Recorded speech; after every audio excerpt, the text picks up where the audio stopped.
Hello everyone. Easy physics by N K channel पर आप सभी का एक बार पुनः बहुत बहुत स्वागत है। शैक्षणिक सत्र 2021-22 के लिए आपका जो सेकंड टेस्ट है उसका आयोजन अभी किया जा रहा है। उम्मीद करता हूं कि आप सभी छात्रों ने अपने विद्यालय में ये जो टेस्ट है वो लिख दिया होगा, इसके आंसर लिख दिए होंगे। तो आज की इस वीडियो में हम उस पूरे प्रश्न पत्र के सभी प्रश्नों का विस्तारपूर्वक हल जानेंगे और आप सभी बच्चे जो अपना प्रश्न पत्र करके आए हैं उनके साथ मिलान कर लें ताकि आपको पता चल सके कि आप लोगों का कितना स्कोर रहने वाला है।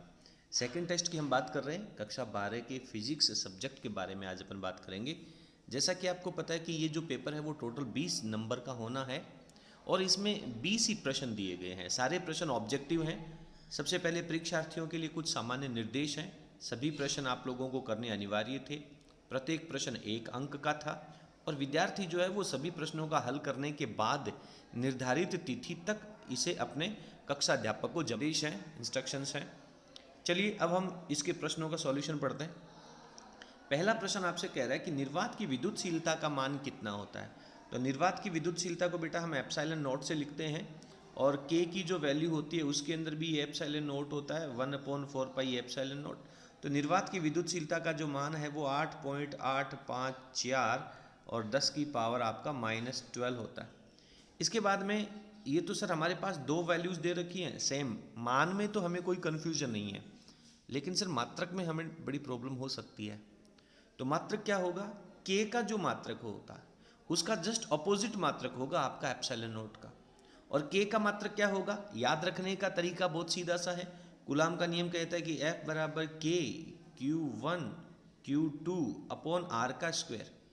तो के का मात्रक हमें चाहिए तो ये इस तरफ आपके पास बल है यानी न्यूटन है, आर स्क्वायर इसके गुणनफल में जाएगा तो न्यूटन इंटू मीटर स्क्वायर हो जाएगा और ये आवेश इंटू आवेश ये बटा में आ जाएगा। तो newton metre square upon coulomb square ये मात्रक है वो आपके के का हो जाएगा।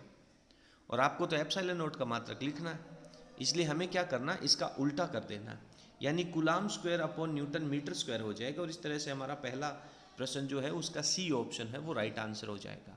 उम्मीद करता हूँ कि आपको प्रश्न और प्रश्नों का उत्तर रखने का जो तरीका है वो समझ में आया होगा। दूसरा प्रश्न कह रहा है कि एक कूलाम आवेश में इलेक्ट्रॉनों की संख्या कितनी होती है। तो आवेश के गुणधर्मों में आपने पढ़ा है कि आवेश क्वांटीकृत होता है और आपने आवेश के क्वांटीकरण में एक फॉर्मूला पढ़ा था Q = NE का।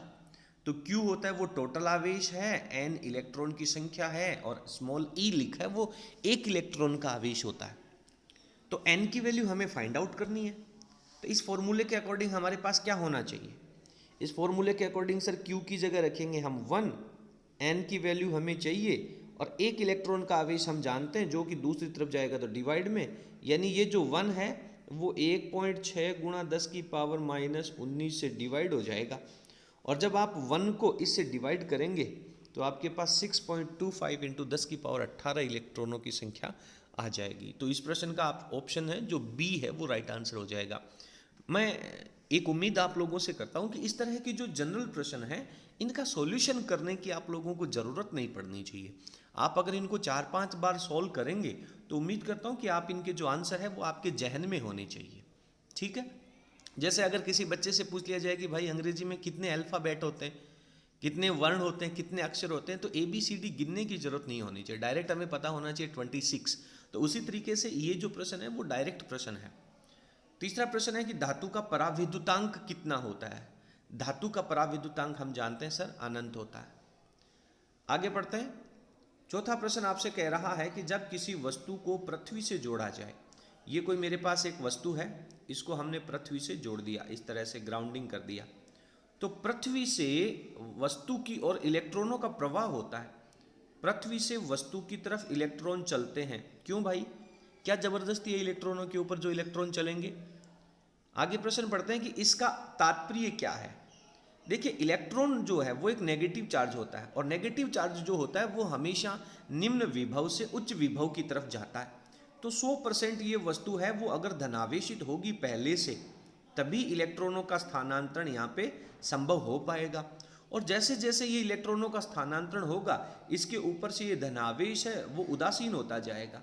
और ये इलेक्ट्रॉनों का स्थानांतरण कब तक होगा, जब तक इस वस्तु का सारा धनावेश जो है वो इस इलेक्ट्रॉन के ऋणावेश से उदासीन नहीं हो जाए तब तक इलेक्ट्रॉनों का स्थानांतरण होगा। तो सवाल कह रहा है कि इसका अर्थ यह है कि वस्तु, सवाल को दोबारा पढ़ लेना, पृथ्वी से वस्तु की तरफ इलेक्ट्रॉनों का प्रवाह होता है, तो इलेक्ट्रॉनों का प्रवाह होने से वस्तु जो है वो आपकी उदासीन हो जाएगी, अनावेशित रहती है। तो इसका ऑप्शन ए है वो आपका राइट आंसर हो जाएगा। पांचवा प्रश्न हमारे से कह रहा है कि एक खोखले गोलाकार आवेशित चालक के मध्य विभव क्या होगा। यह आपके पास एक खोखला गोला है, आवेशित है, चालक है। जब आप इसे आवेशित करेंगे तो सारा का सारा आवेश इसकी सतह के ऊपर चला जाएगा। तो ये धनावेशित मान लीजिए या ऋणावेशित कह लीजिए, सारा आवेश इसकी सरफेस के ऊपर चला जाएगा।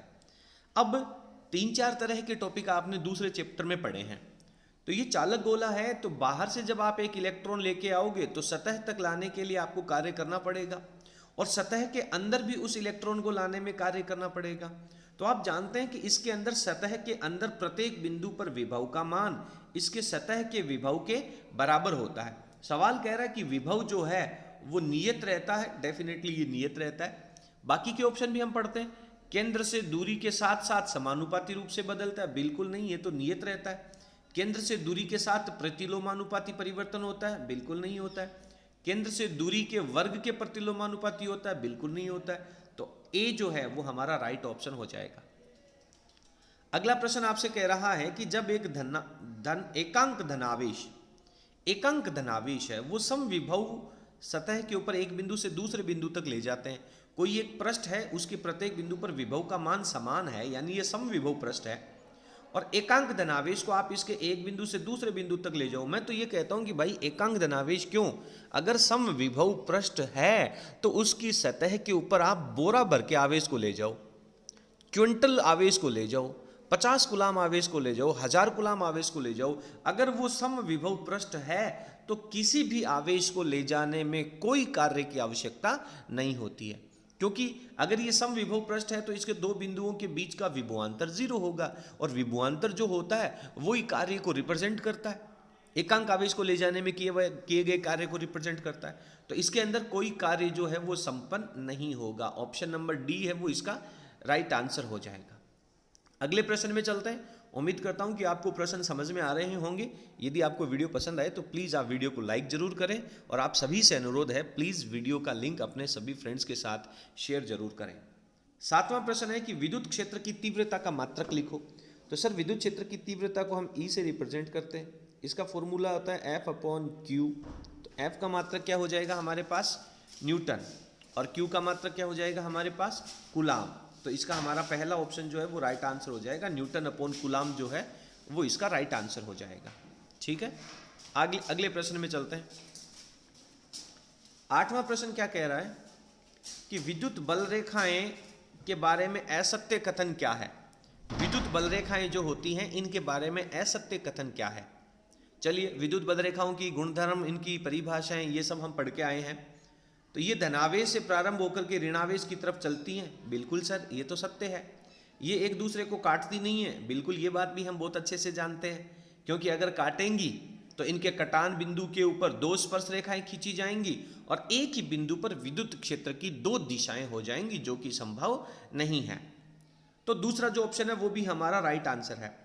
अभी इसका आंसर नहीं है हमें, क्योंकि इसमें असत्य कथन फाइंड आउट करना है। तो ये दोनों स्टेटमेंट तो सही है। तीसरा कह रहा है कि बिंदु आवेश और गोले के लिए इसकी आकृति समान होती है। अगर आप एक यहाँ पे बिंदु आवेश लेते हैं तो उसकी वजह से भी विद्युत क्षेत्र जो है, विद्युत बल रेखाएं जो है वो लंबवत बाहर निकलती हैं, और अगर यहाँ पे आप एक धनावेशित गोला ले लें तब भी उसकी वजह से विद्युत बल रेखाएं उसके पृष्ठ के लंबवत बाहर की तरफ निकलेंगी। तो दोनों ही सिचुएशन में, चाहे बिंदु आवेश हो और चाहे गोलीय आवेश हो, दोनों ही स्थिति में विद्युत बल रेखाओं की जो आकृति होती है वो समान होती है। तो ये भी इसका सही स्टेटमेंट है। लेकिन हमसे तो असत्य कथन पूछा है, तो डेफिनेटली लास्ट का हो जाएगा, इनका भौतिक अस्तित्व होता है। और हम बहुत अच्छे से जानते हैं कि विद्युत बल रेखाएं जो हैं वो केवल मात्र एक कल्पना है कि एकांक धनावेश को ले जाने में जो पथ काम में लिया जाएगा उसे हम विद्युत बल रेखा कहते हैं। तो इनका भौतिक अस्तित्व नहीं होता है। तो ये गलत स्टेटमेंट है, और इस प्रश्न का हमारा सही उत्तर हो जाएगा। अगले प्रश्न में चलते हैं। 9वां प्रश्न हमसे कह रहा है कि कोई विद्युत द्विध्रुव है, उसकी अक्षीय रेखा के ऊपर किसी बिंदु पर विद्युत द्विध्रुव के केंद्र बिंदु O से R दूरी के ऊपर। सर विद्युत द्विध्रुव के एक्स रेखा के ऊपर हमने दो टॉपिक पढ़े हैं, एक तो विभव निकालना और एक विद्युत क्षेत्र की तीव्रता निकालना। तो दोनों में बड़ा कंफ्यूजन होता है बच्चों को। तो यहाँ पे हमें ये बात कंफर्म करनी है कि भाई हमें तीव्रता निकालनी है या विभव निकालना है। सर हमें विद्युत विभव निकालना है, और विभव का फॉर्मूला क्या होगा? विभव का फॉर्मूला होगा sir KP cos theta upon R का square, KP cos theta upon R का स्क्वायर विभव में। और विद्युत क्षेत्र की तीव्रता का फॉर्मूला क्या होता है? x एक्स के ऊपर 2KP अपॉन R क्यूब होता है। तो अगर आप ये कंफर्म नहीं करेंगे तो आप इसका ये राइट आंसर कर सकते हैं, जबकि ये इसका सही आंसर नहीं है। विभव में तो बटा में दूरी का वर्ग होता है, और दूरी का वर्ग होता है, तो इसका बी ऑप्शन है वो आपका राइट आंसर हो जाएगा। 10वां प्रश्न कह रहा है कि विद्युत द्विध्रुव आघूर्ण एक विद्युत द्विध्रुव P विद्युत द्विध्रुव दे रखा है, आघूर्ण दे रखा है किसी डाइपोल का, उसको एक समान विद्युत क्षेत्र E में संतुलन की अवस्था में रखा गया है। संतुलन की अवस्था का मतलब है कि ये आपके पास मान लीजिए कोई इलेक्ट्रिक फील्ड है, और इस इलेक्ट्रिक फील्ड में आप लोगों ने कोई एक डाइपोल रख रखा है, और वो जो डाइपोल है वो संतुलन की अवस्था में ऐसे ही रखा गया है। संतुलन की अवस्था का मतलब होता है P की डायरेक्शन माइनस से प्लस की तरफ, और E की डायरेक्शन ये दोनों सेम ही डायरेक्शन में हो, यानी ये इस विद्युत बल रेखाओं के समांतर होना चाहिए, तब अपन इसे क्या कहते हैं? संतुलन अवस्था कहते हैं। आगे कह रहा है प्रारंभिक स्थिति से थीटा कोण तक घुमाया जाता है। आप इसे प्रारंभिक स्थिति से थीटा कोण तक घुमाना चाहते हैं, तो थीटा कोण तक घुमाने के लिए आप इसको यहाँ तक लेके जाएंगे, और ये इसका थीटा एंगल यहाँ पे हो जाएगा। तो प्रारंभिक स्थिति से आपने इसे थीटा कोण तक घुमाया है। अंतिम स्थिति में द्विध्रुव की स्थितिज ऊर्जा निकालिए। तो स्थितिज ऊर्जा क्या होती है? स्थितिज ऊर्जा का फॉर्मूला क्या होता है? केवल घुमाने में किया गया कार्य है, डाइपोल को अनंत से लाया नहीं गया है। तो इसका फॉर्मूला होता है सर PE ब्रैकेट में हमारे पास होता है cos theta 1 minus cos theta 2। संतुलन की स्थिति में थीटा कितना है? 0 डिग्री है। cos 0 का मान क्या हो जाएगा? 1 हो जाएगा। फिर माइनस है ही सही हमारे पास, और cos कितने डिग्री तक घुमाना है? थीटा तक, तो cos थीटा लगेगा। और बाहर क्या चल रहा है? इसमें PE चल रहा है। तो PE bracket 1 minus cos theta जो है वो इसका राइट आंसर हो जाएगा। ऑप्शन सी जो है वो इसका सही आंसर हो जाएगा। 11वां प्रश्न हमसे कह रहा है कि गॉस प्रमेय का मतलब है गाउस का नियम, उसके अनुसार एक अनंत लंबाई का सीधा तार है, अनंत लंबाई का सीधा आवेशित तार है, उसके कारण विद्युत क्षेत्र की तीव्रता किसके समानुपाती होगी? अनुक्रमानुपाती का मतलब होता है समानुपाती। तो E का फॉर्मूला क्या होता है यार? इसके लिए क्या फॉर्मूला लगाते हैं हम? सर सीधे तार के लिए तो हमारे पास फॉर्मूला होता है E बराबर 2K lambda upon R, 2K lambda upon R, और हमें तो R के साथ रिलेशन चाहिए, तो ये रिलेशन तो 1/R हो जाएगा। नहीं आया क्योंकि ये बट्टा में दिया गया ना, इसलिए 1/R हो जाएगा। तो इसका ऑप्शन डी इसका राइट आंसर हो जाएगा। आगे बढ़ते हैं। विद्युत फ्लक्स का ऐसा ही मात्रक क्या होता है? देखिए कुछ बच्चों ने चुंबकीय क्षेत्र का टॉपिक भी पढ़ लिया होगा, और विद्युत क्षेत्र का टॉपिक हम शुरुआत में पढ़ते ही हैं। तो विद्युत फ्लक्स और चुंबकीय फ्लक्स दो राशियां होती हैं, तो इनमें मात्रकों में कंफ्यूज होने की जरूरत नहीं है। यह आपसे विद्युत फ्लक्स पूछा गया है। चूंकि चुंबकीय फ्लक्स का जो मात्रक होता है वो वेबर होता है, इसलिए बच्चे इसमें कंफ्यूज हो जाते हैं, और पहला ही आप ऑप्शन देख करके और इसको राइट आंसर टिक कर देते हैं। लेकिन ये विद्युत फ्लक्स है बेटा। विद्युत फ्लक्स का फॉर्मूला क्या होता है? डी फाई बराबर E vector dot d S vector. E का फॉर्मूला क्या होता है? सर मुझे तो मात्रक याद ही नहीं है ई का। कोई बात नहीं, ई बराबर फॉर्मूला क्या होता है? एफ अपॉन क्यू होता है, और ये डी एस है। तो एफ का मात्रक हो जाएगा न्यूटन, आवेश का मात्रक हो जाएगा कूलाम, और इनटू में मात्रक हो जाएगा मीटर स्क्वायर। तो sir newton upon coulomb into metre square, ये तो हमें ऑप्शन में नजर ही नहीं आ रहा। कोई बात नहीं, न्यूटन अपॉन कूलाम इसको हम जानते हैं ई, और ये जो मीटर स्क्वायर है इसमें से 1 मीटर जब आप इसके साथ ऐड कर देंगे तो आप जानते हैं कि V का फॉर्मूला क्या होता है? E इंटू डी होता है। तो विद्युत क्षेत्र की तीव्रता इंटू में मीटर जब गुणा हो जाएगा तो वो वोल्ट बन जाएगा, और इसका स्क्वायर हमारे पास अब भी पड़ा हुआ है, तो इसका मात्रक क्या लगेगा? वोल्ट इंटू मीटर बन जाएगा। तो ये इसका राइट आंसर है। 13वां प्रश्न कह रहा है कि किसी आवेशित संधारित्र की स्थितिज ऊर्जा निम्न में से किस सूत्र के द्वारा प्राप्त होती है? तो यार संधारित्र की स्थितिज ऊर्जा जो है, संधारित्र में संचित ऊर्जा जो है, उसका फॉर्मूला हम निकालते हैं Q² अपॉन 2C के रूप में। वैसे तो इसके दो और भी रूप होते हैं अलग अलग। आप जानते हैं कि चालक की धारिता का फॉर्मूला होता है Q बराबर CV, और एक बार आप Q का मान रिप्लेस कर दीजिए, दूसरी बार आप यहाँ से C का मान निकाल करके इसमें रिप्लेस कर दीजिए, तो दो नए रूप और आ जाएंगे आपके पास। ठीक है, तो इसके दो और फॉर्मूले भी बन जाते हैं। और उसी के लिए हमारे पास एक 14वां प्रश्न और दे रखा है। C धारिता का संधारित्र है, उसमें संचित ऊर्जा कितनी होगी यदि उसका विभव जो है वो V हो जाए। यानी अब की बार जो ऊर्जा का फॉर्मूला है वो हमें C के और V के फॉर्मेट में देना है। तो अभी हमने बात करी थी किस तरह इसका फॉर्मूला Q²/2C होता है, और हमें तो C और V लेके आना है। तो C को तो रहने दो, V को हटा दो और Q को हटा दो। आप यहाँ से Q को कैसे हटाओगे? Q बराबर होता है CV, इसका स्क्वायर करके रख दो तो ये हो जाएगा C²V² में सर 2C। इस C ने इस C का स्क्वायर काट दिया तो फॉर्मूला क्या बन गया? 1/2 C और V का स्क्वायर। तो 1/2 CV² जो है वो इसका दूसरा फॉर्मेट बन जाता है, दूसरा रूप बन जाता है। तो 14वें प्रश्न में हमारा सही उत्तर है वो बी ऑप्शन हो जाएगा। 15वें प्रश्न में चलते हैं। समांतर प्लेट संधारित्र की धारिता किसके ऊपर निर्भर करती है? समांतर प्लेट संधारित्र की धारिता का फॉर्मूला होता है ε0A/d। ठीक है, अब इसमें ये तो समांतर प्लेट संधारित्र के प्लेटों का क्षेत्रफल है और ये दोनों प्लेटों के बीच की दूरी है। ये हमारे पास पहली प्लेट है और ये हमारे पास दूसरी प्लेट है। तो ये तो एक तो हो गया एरिया और दूसरा हो गया इन दोनों के बीच की दूरी, जिसके व्युत्क्रमानुपाती होता है। तो इनमें से ऑप्शन देख लो। प्रयुक्त धातु के प्रकार पर कोई फर्क नहीं पड़ेगा। धातु आप चाहे लोहा लगाएं, सोना लगाएं, चांदी लगाएं, तांबा लगाएं, एल्यूमिनियम लगा दें, धातु का कोई असर नहीं पड़ेगा। प्लेटों की मोटाई का भी कोई इफेक्ट नहीं होगा। प्लेटों के मध्य विभवांतर, इसका भी कोई इफेक्ट नहीं होगा। प्लेटों के बीच की दूरी पर डेफिनेटली हम फॉर्मूले में भी देख रहे हैं C बराबर ε0A/d होता है, तो प्लेटों के बीच की दूरी का भी इसके ऊपर इफेक्ट होता है। चलिए 16वां प्रश्न पढ़ते हैं। एक समांतर प्लेट संधारित्र है, उसको सर्वप्रथम आवेशित किया जाता है, यानी आपने उसे आवेशित करके और उसकी बैटरी को अलग हटा दिया है। क्योंकि प्रश्न की भाषा हमें पकड़नी है, प्रश्न की भाषा को हमें महसूस करना है।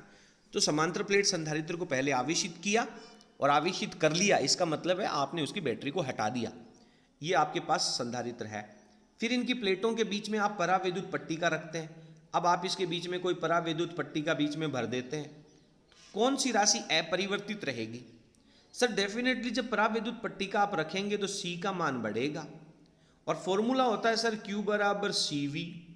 अब जैसे ही आप इसको परावैद्युत पट्टिका रखेंगे, इन प्लेटों के बीच का जो इलेक्ट्रिक फील्ड होता है, क्योंकि आप जानते हैं कि ये प्लेट आपके पास पॉजिटिव थी, ये प्लेट आपके पास नेगेटिव आवेशित थी, तो बाह्य इलेक्ट्रिक फील्ड की डायरेक्शन ये थी। और परावैद्युत पदार्थ जब आप भर दें तो आप जानते हैं कि परावैद्युत पदार्थ में विपरीत दिशा में विद्युत क्षेत्र उत्पन्न होता है और ये विद्युत क्षेत्र क्या करता है? विभव के मान को घटा देता है। तो C का मान बढ़ेगा और V का मान कम हो जाएगा, लेकिन इन दोनों का जो गुणनफल आवेश है वो नियत रहेगा। तो यदि बैटरी को हटा दिया गया है तो 100% आवेश का मान जो है वो कांस्टेंट रहेगा। अगला प्रश्न पढ़ते हैं। किसी वस्तु पर आवेश और विभव का अनुपात क्या होगा? सर आवेश और विभव का अनुपात क्या होगा? C होगा, क्योंकि सर हम जानते हैं Q बराबर CV फॉर्मूला होता है। तो आवेश और विभव का अनुपात है वो धारिता कहलाता है। आपने पाठ नंबर 2 में धारिता का जो डेफिनेशन पढ़ी होगी वो यही पढ़ा है कि जब किसी चालक को आवेशित किया जाता है तो उसकी सतह पे विभव उत्पन्न होता है। तो आवेश और विभव का अनुपात है वो धारिता कहलाता है। अगले प्रश्न में चलते हैं। 18वां प्रश्न आपसे कह रहा है कि 700 पिको फैरेड, पिको का मतलब क्या होता है? पिको का मतलब होता है बेटा 10 की पावर -12। तो 700 10 की पावर -12 फैरेड धारिता का एक संधारित्र है और उसे 50 वोल्ट की बैटरी से आवेशित किया जाता है। यानी सर हमें C दे रखा है और सर हमें V दे रखा है। ठीक है, इसमें संचित होने वाली ऊर्जा कितनी होगी? सर अभी हमने फॉर्मूला पढ़ा था कि ऊर्जा का फॉर्मूला होता है 1/2 CV²। तो C का मान आप 700 10 की पावर -12 रखेंगे और V का मान आप 50 वोल्ट रखेंगे, उसका स्क्वायर करेंगे और स्क्वायर करने के बाद में जब आप इसको सॉल्व करेंगे, सरल करेंगे, तो इस फॉर्मूले के अनुसार इसका जो राइट आंसर है वो ऑप्शन डी जो है वो निकल करके आएगा। आप वीडियो को पॉज करके इस फॉर्मूले में ये वैल्यू रखेंगे और रख करके आप इसको सॉल्व कर सकते हैं।